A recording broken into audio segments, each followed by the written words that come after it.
Bonjour tout le monde, j'espère que vous allez très bien, ravi de vous rencontrer dans cette nouvelle vidéo.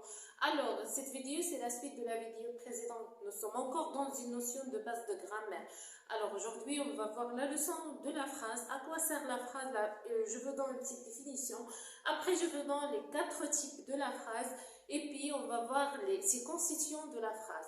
Alors, la définition de la phrase. À quoi sert la phrase? La phrase est une suite de mots qui a un sens. C'est-à-dire, pour construire une phrase correcte, doivent être utilisés des mots qui ont un sens, juste pour construire une phrase qui a un sens. Et c'est pourquoi j'ai dit que la phrase est une suite de mots, respecte certains ordres grammatical et se commence. Voilà, je vous donne une petite définition sur la phrase. La phrase est une suite de mots qui respecte un certain ordre grammatical précis qui a un sens et qui commence par un majuscule et se termine par un point d'exclamation, un point d'interrogation, des points de suspension, etc.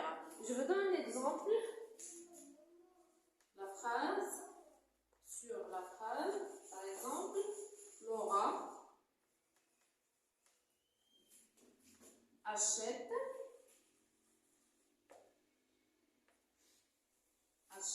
par exemple une robe. Laura achète une robe. La phrase dans la phrase, la phrase comporte un sens. Et là, un sens dans la phrase. Laura, un nom propre, achète, verbe conjugue au présent de l'indicatif, une robe. Donc, cette phrase comporte un sens. Je vous donne les 4 types de la phrase. Alors, on a 4 types de la phrase. On a une phrase déclarative,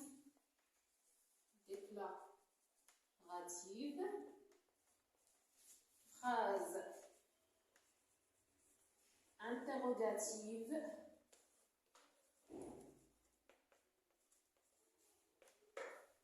phrase exclamative,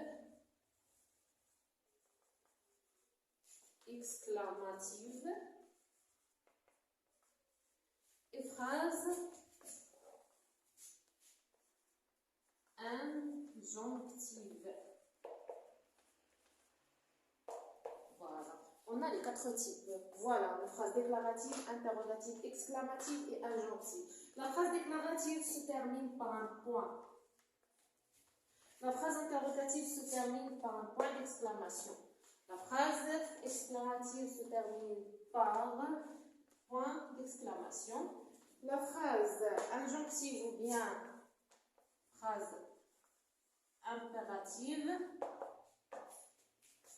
impérative se termine par point d'exclamation ou bien point. Voilà. Alors, la phrase déclarative, c'est-à-dire quoi la phrase déclarative? J'efface le tableau, après je veux donc quelques définitions sur la phrase déclarative, interrogative, quelques critères ou bien quelques caractéristiques de la phrase déclarative, interrogative, exclamative et injonctive. D'accord? Voilà, on a la phrase déclarative. Voilà les critères ou quelques caractéristiques de la phrase déclarative. La phrase déclarative donne des informations sur le sujet. Par exemple, j'ai froid. J'ai froid. La phrase commence par la majuscule et se termine par un point. D'accord? La phrase interrogative. Sur la phrase interrogative, on pose des questions par des éléments suivants. Où, quand, comment, combien, etc. Par exemple, où vas-tu? Où vas-tu? On commence la phrase par la majuscule, se termine par un point d'interrogation. Et la phrase exclamative, une surprise, voilà quelques caractéristiques de la phrase exclamative, une surprise par ce qu'il m'en a vu. Je vous donne un exemple. J'efface le tableau.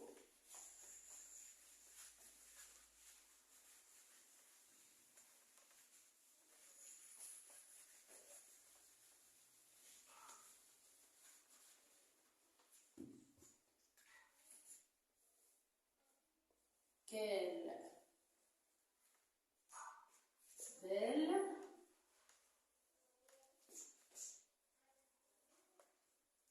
belle robe ou bien quelle belle voiture. Quelle belle voiture. Donc, maintenant, je vais donner des voitures, des automobiles. On a quelle belle voiture. Voilà.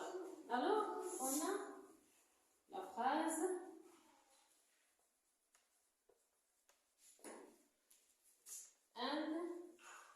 injonctive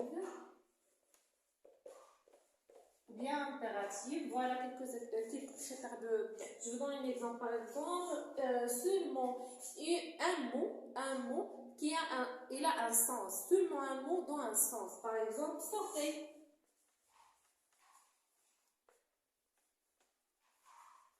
Sortez.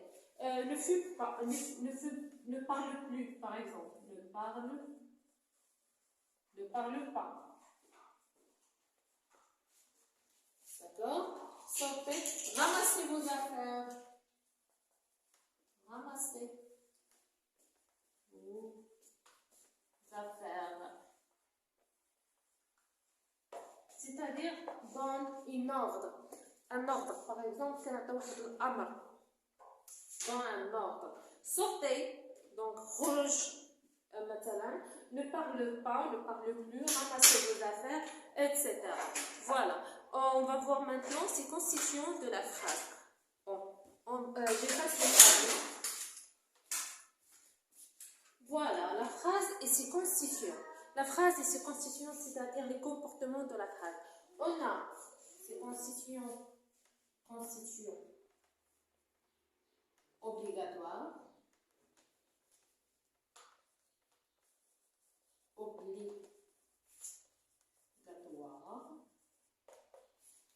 Constituants obligatoires et des constituants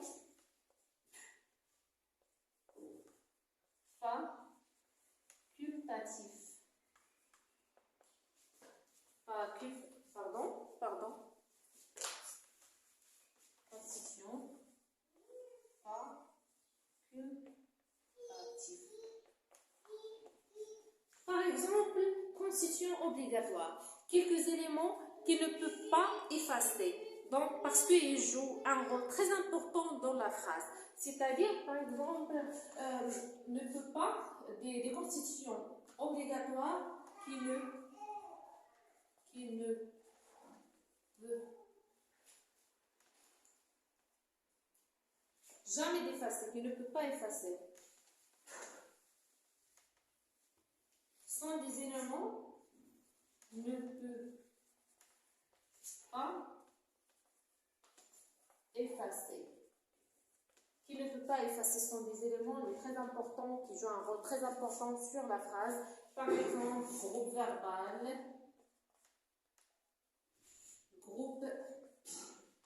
groupe nominal, sujet. Le sujet et le verbe jouent un rôle très important dans la phrase.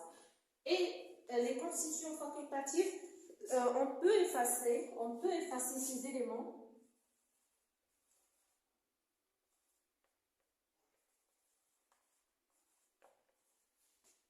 Effacer.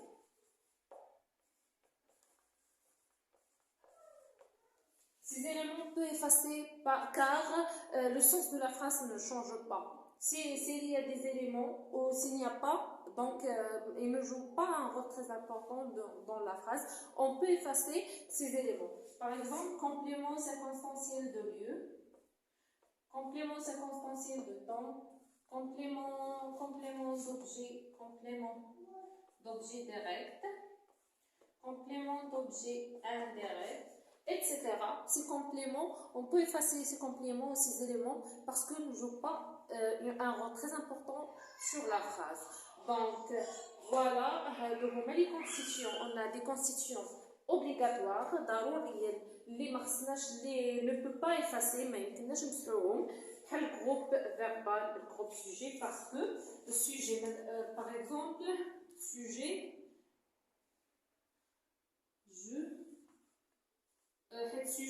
le sujet peut peut-être يكون un nom propre, peut-être un pronom, peut-être un nom animé ou non animé, par exemple.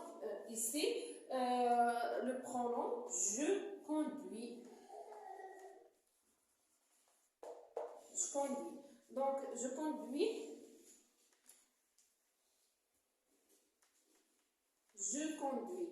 يعني باين هاد je conduis هاد لو فيرب هذا راه باين شني دونك ان ترانزيتيف يعني هذا ان ترانزيتيف ما كيحتاجش الان كومبليمون يعني باين انا في السياقه كنصوب مثلا une voiture je conduis une voiture par exemple je conduis une voiture donc ça peut effacer ces compléments, ça peut effacer cet élément. Ça peut effacer cet élément, donc le sens de la phrase ne change pas. Par exemple, ici, complément circonstanciel de temps, de lieu, de manière, de complément d'objet direct. Ça, c'est un complément d'objet direct. Joue un rôle d'un complément d'objet direct. Je conduis quoi? Je conduis quoi? À Soumada. Une voiture. Tu vois? Alors, je vous remercie énormément. J'espère que la façon, la manière, comment l'expliquer, seront très clair ou très facile. Alors, مهم أنا كنشرح بالفرنسي en même temps بالعربية. Si vous avez des erreurs, des questions, je suis prêt pour expliquer une deuxième fois, troisième fois. Et je vous remercie énormément. Au revoir.